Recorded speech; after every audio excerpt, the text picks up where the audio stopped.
이번 시간은 이행지체에 대해서 공부해 보겠습니다.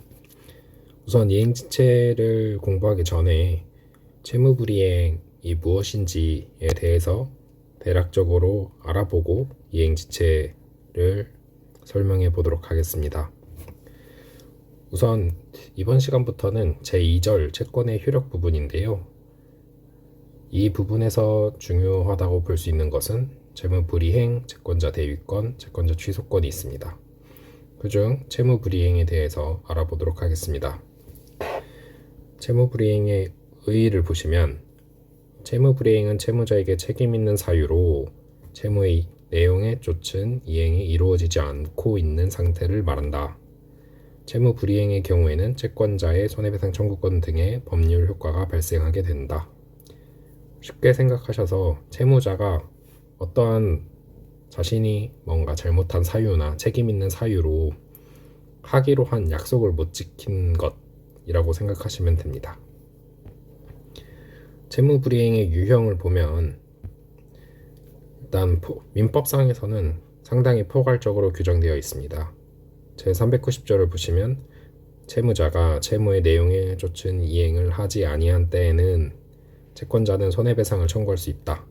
그러나 채무자의 고의나 과실 없이 이행할 수 없게 된 때에는 그러하지 아니하다. 그래서 민법상에서는 채무의 내용에 쫓은 이행을 하지 아니하는 때라고 해서 상당히 포괄적으로 규정하고 있고, 이행지체와 이행불능에 대하여는 별도의 규정도 있습니다.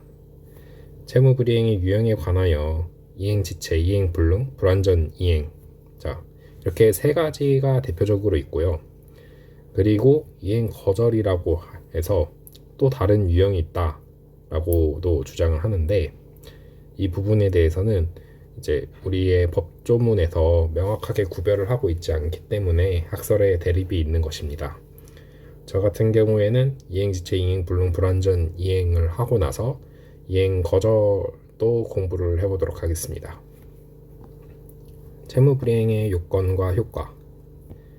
공통요건으로는 유책사유, 채무자의 책임 있는 사유, 다음 채무불이행의 위법성이 있고, 개별적 요건으로는 이행지체의 경우 이행기가 도래하고 이행이 가능한데도 이행이 없음, 이렇게 볼 수 있고, 그 다음에 이행불능의 경우에는 이행이 후발적 불능, 여기서 중요한 거는 후발적 불능.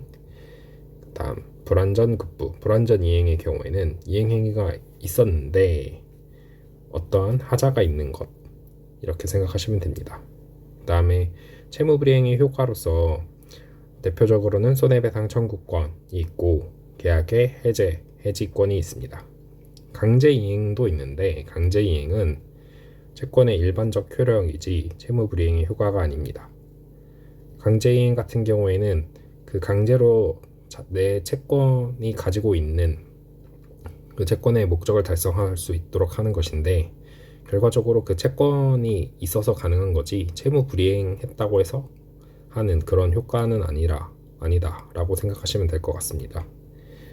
자, 이제 이행지체에 대해서 알아보도록 하겠습니다. 이행지체라 함은 채무의 이행기가 되었고 그 이행이 가능함에도 채무자의 책임 있는 사유로 이행하지 않고 있는 것을 말합니다. 우선은 이행지체의 첫 번째 요건은 이행기가 도래해야 됩니다. 이행이 지체됐다는 뜻은 이행기가 도래했는데 이행이 안 되고 있다는 뜻이겠죠. 그래서 기본적으로 이행기가 도래하여야 합니다. 이행지체가 성립하려면 우선 채무의 이행기가 되어야 한다. 그러나 이행기가 되었다고 하여 당연히 이행지체로 되는 것은 아니고, 민법은 여러 가지 평가에 기하여 때에 따라서는 이행기의 도래 외에 다른 요건을 요구하기도 한다. 일정한 경우에는 이행기가 되지 않았는데도 채무자로 하여금 기한의 이익을 잃게 하여 채권자가 즉시 이행 청구를 할 수 있도록 하고 있다.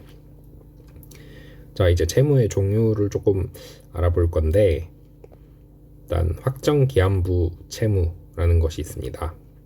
민법 제387조를 읽어보면 제1항 채무이행이 확정한 기한이 있는 경우에는 채무자는 기한이 도래한 때로부터 지체 책임이 있다. 자, 확정한 기한이 있는 경우에는 기한이 도래한 때, 채무이행에 불확정한 기한이 있는 경우에는 채무자는 기한이 도래함을 안 떼. 불확정한 기한이면 안 떼. 제2항 채무 이행의 기한이 없는 경우에는 채무자는 이행 청구를 받은 때로부터 지체 책임이 있다. 자, 기한이 없는 경우에는 이행 청구를 받은 때. 이렇게 세 가지가 나와 있네요. 자, 우선 원칙을 보시면 채무 이행에 관하여 확정 기한이 있는 경우에 그 기한이 도래한 때로부터 지체 책임이 있다. 확정기한부 채무에 있어서는 기한 없는 채무에서와 달리 지체 책임이 생기기 위하여 채권자가 최고할 필요는 없다. 그래서 채권자의 최고 없이도 기한만 도래하면 지체 책임이 있다. 왜냐? 확정 기한이 있으니까 우리가 언제까지 합시다 이런 게 있으니까 이렇게 생각하시면 되고, 그리고 이 경우 채무자의 지체 책임이 생기는 정확한 시기는 기한이 되기 시작한 때가 아니고 기한이 경과한 때, 즉 도가한 때이다. 그리하여 이행기가 확정일로 정하여져 있는 경우에는 그 기한의 다음 날로부터 지체 책임을 지고, 이행기가 확정 기간으로 정하여져 있는 경우에는 그 기간이 지난 다음 날로부터 지체 책임을 진다. 자, 확정일로 정해져 있는 경우 2026년 1월 31일이다. 그러면은 이 시점을 이 확정일을 지난 다음 날 2월 1일이 되겠죠. 그때부터 지체 책임을 진다라고 생각하시면 됩니다. 자, 예외. 추심 채무나 그 밖의 채무를 이행하려면 먼저 채권자가 협력하여야 하는 경우에는 확정 기한이 정하여져 있을지라도 채권자의 협력이 있어야 비로소 지체될 수 있다. 자, 채권자가 협력을 해야 되는 상황이면은 채권자가 협력을 안 하면은 안 했는데도 채무자에게 이행지체다라고 하면 억울하겠죠. 그래서 채권자의 협력이 있어야 비로소 지체될 수 있다라고 생각하시면 되고, 만기가 정해진 예금 계약에 따른 금융기관의 예금 반환 채무는 금융기관의 예금 반환 채무, 만기가 도래하더라도 임차인이 미리 만기 후 예금 수령 방법을 지정한 경우와 같은 특별한 사정이 없는 한, 이러한 특별한 사정이 없는 한 임치인의 적법한 지급 청구가 있어야 비로소 이행할 수 있으므로 예금 계약의 만기가 도래한 것만으로 금융기관인 수취인이 임치인에 대하여 예금 반환 지연으로 인한 지체 책임을 부담한다고 볼 수는 없고, 정당한 권한이 있는 임치인의 지급 청구에도 불구하고 수취인이 예금 반환을 지체한 경우에 지체 책임을 물을 수 있다고 보아야 한다. 그래서 여기서 핵심은 뭐냐면, 우리가 은행에 예금을 하죠.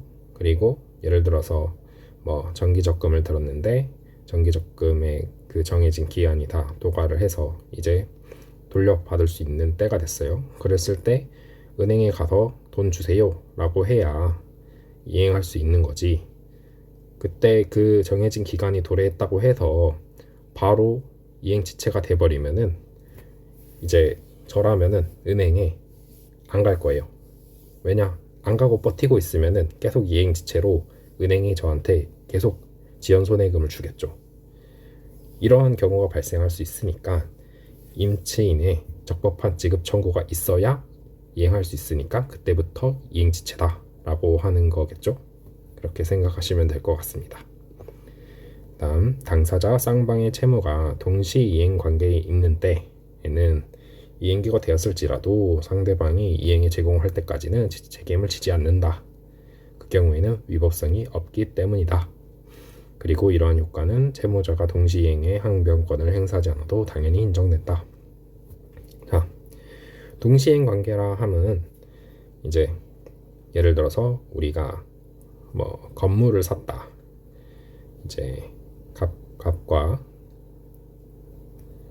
을이 있는데, 이제 갑은 X 아파트를 팔고 을은 예를 들어서 10억 원을 주기로 했다. 이렇게 했을 때 이 아파트를 을에게 인도하고 등기까지 맞춰주는 것과 이 돈을 지급하는 것이 동시에 동시에 하기로 했다고 가정을 하면은 이제 상대방이 이행을 제공할 때까지, 예를 들어서 을이 10억 원을 줄 때까지는 갑이 X 아파트를 넘기지 않아도 지체 책임을 지지 않는다. 이런 뜻이고, 왜냐하면 위법성이 없기 때문이다. 왜냐? 서로 동시에 하기로 했으니까. 동시에 이행할 관계가 있기 때문에 이렇게 생각하시면 되고, 이러한 효과는 채무자가 동시이행의 항변권을 행사하지 않아도 당연히 인정된다. 우리 나중에 동시이행 항변권에 대해서 공부하겠는데, 동시이행 항변권은 나 동시이행 항변권 행사할 거야 라고 뭐 주장하거나 이렇게 행사한다 이렇게 행사하지 않아도 그냥 당연히 그 효과가 있는 거라고 생각하시면 됩니다. 그래서 갑이 가만히 있어도 을이 돈을 안 주는데 나 그냥 가만히 있을 거야 라고 해도 됩니다. 자, 밑에 판례 보시면 매수인이 매도인으로부터 물품을 공급받은 다음 그들 사이에 물품 대금 지급 방법에 관한 약정에 따라 그 대금의 지급을 위하여 물품 매도인에게 지급기일이 물품 공급일자 이후로 된 약속 어음을 발행 교부한 경우 물품 대금 지급 채무 이행기는 그 약속 어음 지급기일이고 위 약속 어음이 발행인의 지급 정지의 사유로 그 지급기일 이전에 지급 거절되었더라도 물품 대급 지급 채무가 그 지급 거절된 때의 이행기에 도달하는 것은 아니다. 자, 원래 이제 예를 들어서 A가 매도인이고 B가 매수인이다. 그래서 이제 매수인 B가 A로부터 물품을 공급받은 다음 그들 사이에 물품 대급 지급 방법에 관해 약정에 따라 이제 물품 매도인 A에게 지급기일이 물품 공급일자 이후로 된 약속어음을 발행 교부한 경우, 자, B가 A에게 약속어음을 준 거예요. 자, 물품 대급 지급 채무의 이행기는, 자, B가 A에게 물품 대급을 줘야 되는데 그 이행기는 그 약속어음의 지급기일, 약속어음이란 일종의 어음이라는 뭐 채권이라고 할까요? 채권을 이제 A에게 주는 거예요. 어음 발행, 교부. 그러면 그 어음에 이제 얼마, 뭐 언제까지 지급한다 이렇게 써져 있으면은 그 지급하는 날짜에 이제 A가 이제 B에게 뭐 어음을 제시해서 돈을 받을 수 있고 그런 것이라고 생각하면 됩니다. 그래서 이제 B가 원래 돈을 줘야 되는 거잖아요. 돈을 줘야 되는데 물품을 A가 먼저 준 거예요. 그러면은 그 물품 공급일자 이후로 된 약속어음을 발행 교부한 경우에는 그러면은 약속어음을 제시함으로써 A로부터 B가 돈을 받을 수 있잖아요. 그 받을 수 있는 날은 언제다? 약속어음 지급기일이다. 근데 설령 그 지급기일이 되기 전에 지급정지 사유가 생겨서 지급이 거절돼 버렸어요. 그런 경우에도 바로 이행기에 도달하는 것이 아니고 약속어음의 지급기일이 되어야 이행기가 도달하고 그 기일이 지나도 안 주면 그때 이행지체가 되겠죠. 다음 판례. 쌍무계약의 당사자 일방이 먼저 한 번 현실에 제공을 하고 상대방을 수령지체에 빠지게 하였다고 하더라도 그 이행의 제공이 계속되지 않는 경우에는 과거에 이행의 제공이 있었다는 사실만으로 상대방이 가지는 동시이행 항변권이 소멸하는 것은 아니므로 일시적으로 당사자 일방의 의무에 이행 제공이 있었으나 곧 그 이행의 제공이 중지되어 더 이상 그 제공이 계속되지 아니하는 기간 동안에는 상대방의 의무가 이행지체 상태에 빠졌다고 할 수는 없다고 할 것이고, 따라서 그 이행의 제공이 중지된 이후에 상대방의 의무가 이행지체되었음을 전제로 하는 손해배상 청구도 할 수 없는 것이다. 자, 이거는 무슨 말이냐면 A와 B가 이제 서로 동시행 항변을 할 수 있는 관계에 있어요. 그런데 이제 그러면 아까 우리가 예를 든 것처럼 A가 X 아파트를 파는 사람이고 B가 10억 원을 주기로 했는데 그럼 서로 아무도 안 하고 있으면 동시행 관계이기 때문에 그냥 서로 그냥 아무것도 안 하고 있는 상태인 거예요. 이행지체가 아니고. 그런데 B가 먼저 10억 원을 이렇게 이행 제공하려고 했어요. 그러면은 그 순간 B는 제공을 했으니까 A만 제공을 안 하고 있는 상태가 되죠. 그러면은 동시행 관계가 깨지니까 A는 이행지체에 원래 빠져야 되잖아요. 근데 B가 계속 10억 원을 제공하고 있는 게 아니라 10억 원 제공하다가 다시 빼버린 거예요. 그러면은 다시 원래 상태로 돌아가서 서로 동시인 관계에 있는 상태, 이렇게 되겠죠. 그래서 제공이 계속되지 아니하는 기간 동안에는 이행지체가 되는 것이 아니에요. 그래서 이행 제공이 중지된 이후에는 이행지체 되었다고 해서 손해배상 청구도 할 수 없겠죠. 손해배상 청구, 이행지체로 인한 손해배상 청구를 하고 싶으면 이제 자기의 이행의 제공을 계속하면 됩니다. 그런 이야기고, 그 다음 불확정기한부 채무의 이행에 관하여 불확정 기한이 있는 때에는 채무자는 그 기한이 도래하였음을 안 때, 정확하게는 그 안 다음날 지체 책임이 있다. 이 경우에는 기한이 도래하면 채무는 이행기에 있게 되지만 채무자가 그 사실을 알지 못함에도 지체 책임을 지도록 하는 것은 가혹함으로 이와 같이 규정하는 것이다. 자, 불확정기한부 밑에 참고를 보시면 불확정기한부 채무는 건물이 팔리면 갚아라고 한 거예요. 그러면 건물이 언제 팔린지 알 수가 없잖아요. 만약에 채무자가 모르는 사이에 이미 건물이 팔렸으면은 그러면은 원래는 이행기에 있게 돼야겠죠. 근데 채무자가 몰랐어요. 몰랐는데도 지체 책임을 지도록 하는 것은 가혹하니까 건물이 팔리는 거를 알았을 때 그때부터 그 다음날, 정확하게 그 다음날부터 지체 책임이 있구나, 이렇게 보면 됩니다. 이러한 취지에 비추어 볼 때 채권자의 최고가 있으면 채무자가 기한 도래 사실을 알지 못하더라도 그 최고가 있는데 정확하게는 그 다음날로부터 지체 책임을 진다고 하여야 한다. 그래서 채권자의 최고 돈 갚아라고 이제 말을 해주면은 채무자가 모르고 있다라도 최고가 있으면 그러면 그 다음날부터는 지체 책임을 진다. 한편 여기의 기한의 도래는 불확정한 사실이 발생한 때는 물론이고, 자, 발생한 때도 그렇고 발생이 불가능하게 된 때에도 인정되어야죠. 왜냐면 불확정한 기한이니까. 우리 조건과는 살짝 다르죠. 조건은 발생해야만 되는 거지. 근데 불확정한 기한은 발생한 때도 되고 불가능하게 된 때에도 인정되어야 되고. 그래서 불확정한 기한부 채무는 건물이 팔리면 갚아이고, 기한 없는 채무는 기한이 없는 거잖아요. 기한을 정한 적이 없어서 나중에 갚아라고 생각하시면 됩니다. 자, 기한 없는 채무 원칙. 채무의 이행에 관하여 기한이 정하여져 있지 않은 때에는 채무자는 이행 청구를 받은 때로부터 지체 책임이 있다.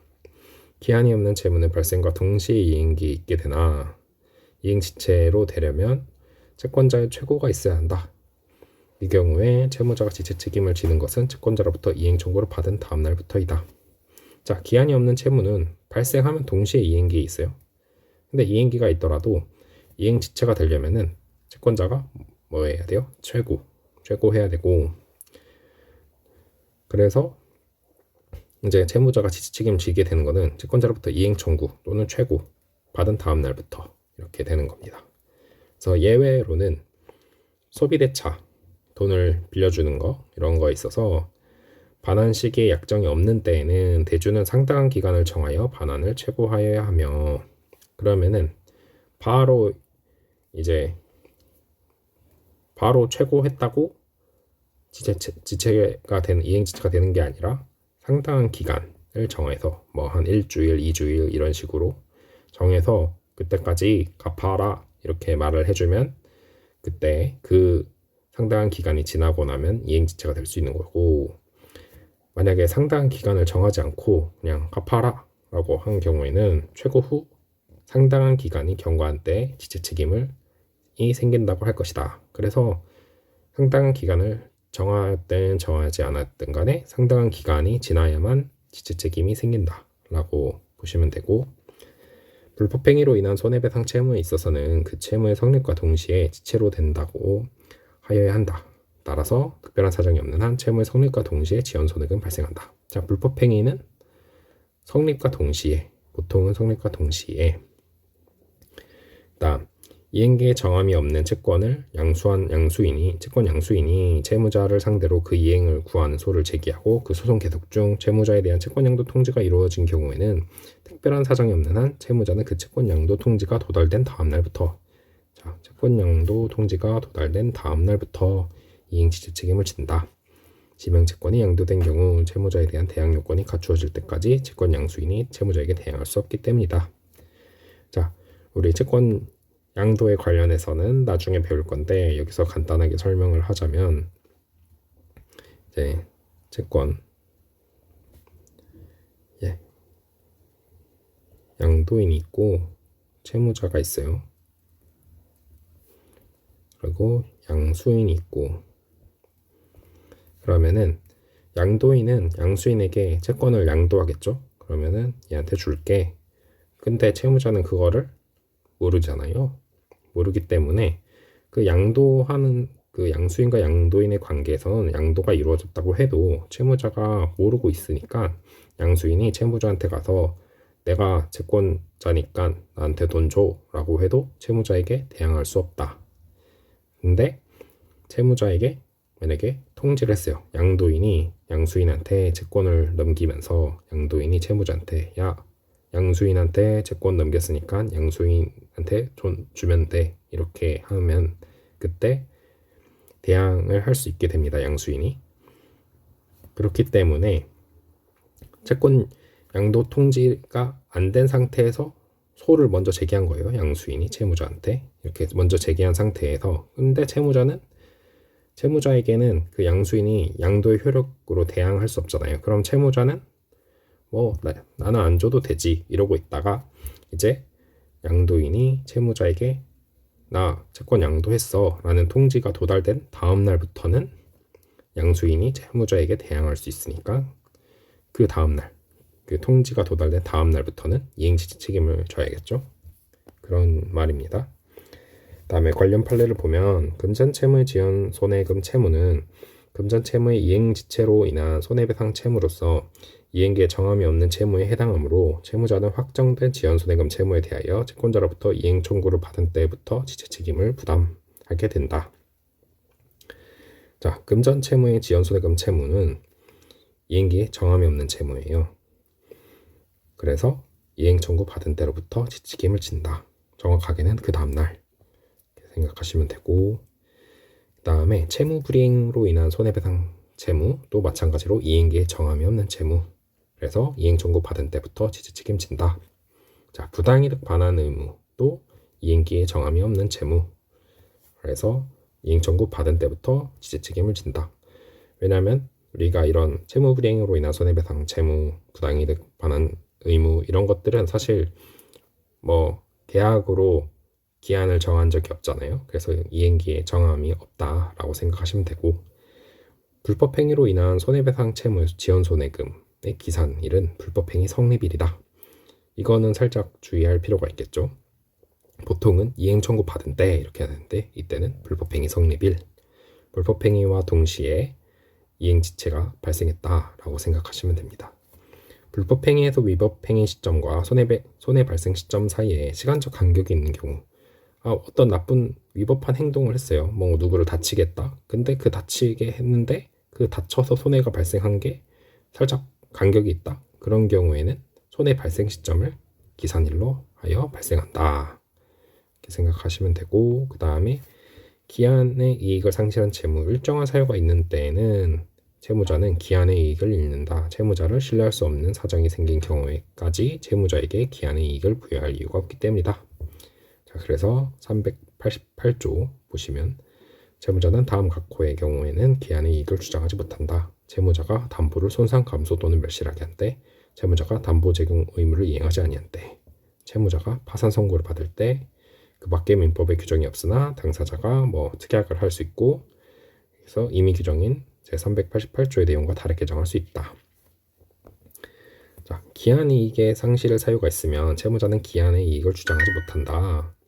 따라서 채권자는 기한이 있음에도 즉시 이행을 청구할 수도 있다. 그러나 기한의 도래가 의제, 간주되는 것은 아니기 때문에 채권자는 기한의 존재를 인정하여 기한까지 이익을 청구할 수도 있다. 결국 기한 이익의 상실 사유가 있는 때에는 채권자의 청구가 있는 때로부터 채무자는 지체 책임을 지게 된다. 아래 판례 보시면은 기한이익 상실의 특약은 그 내용에 의하여 일정한 사유가 발생하면 채권자의 청구 등을 요함이 없이 당연히 기한이익이 상실되어 이행기가 도래하는 것으로 하는 정지조건부 기한이익 상실의 특약과, 자, 채권자가 청구도 할 필요 없이 그냥 기한의 이익이 상실돼서 바로 이행기가 도래하는 거, 그거를 정지조건부 기한이익 상실 특약.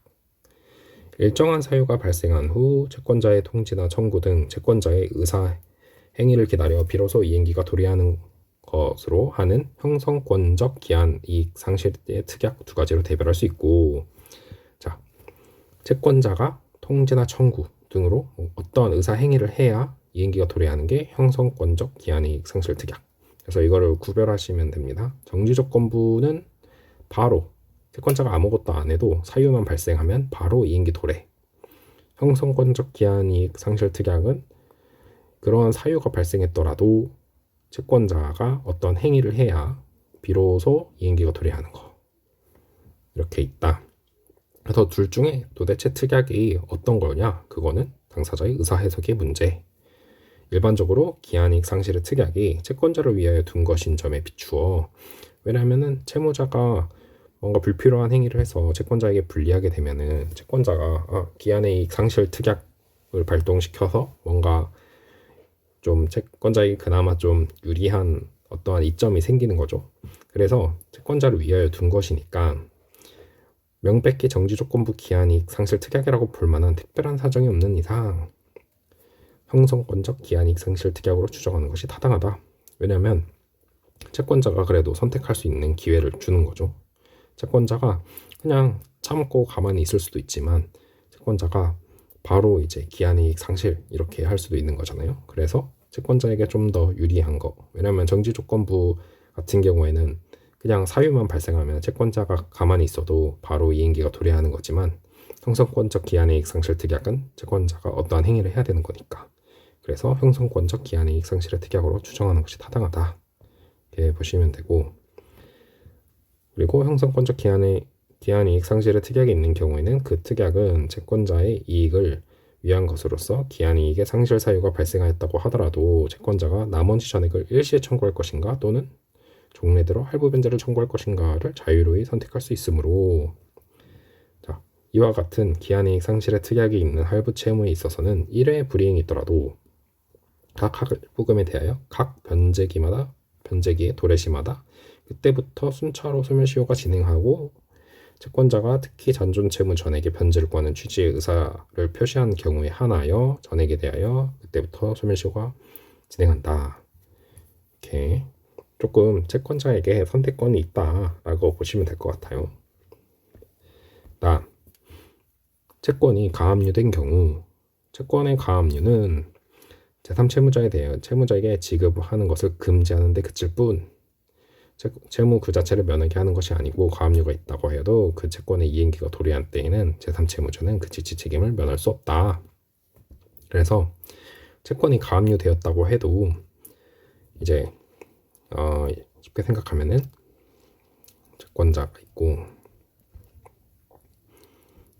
채무자, 다음 제3 채무자가 있다고 보시면, 이제 채권자가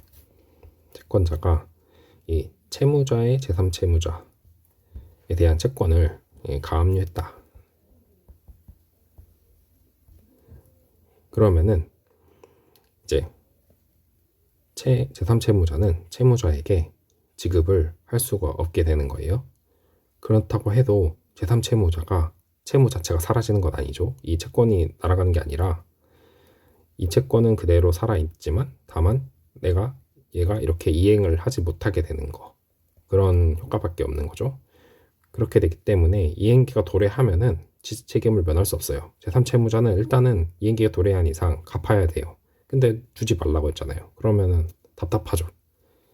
그럴 때 쓰는 게 보통 공탁이라는 건데, 그거는 나중에 또 공부할 것이기 때문에 그때 가서 조금 더 자세하게 보도록 하겠습니다. 일단 이제 두 번째 요건은 이행이 가능할 것. 우리 첫 번째 요건은 앞에서 봤다시피 이행기가 도래해야 했을 것. 것이었고, 두 번째 요건은 이행이 가능할 것. 이행지체로 되려면 이행기의 이행이 가능하여야 하며 이행이 불가능하면 이행 불능이다. 그리고 이행기의 이행이 가능했는데 그 이행 불능으로 된 경우, 즉 이행지체 후에 이행 불능도 이행 불능으로 된 때부터는 이행 불능으로 다뤄야 할 것이다. 다음, 이행이 없을 것. 채무가 이행되었거나 이행의 제공이 있으면 이행지체로 되지 않으며 그 어느 것도 없는 경우에 이행지체로 된다.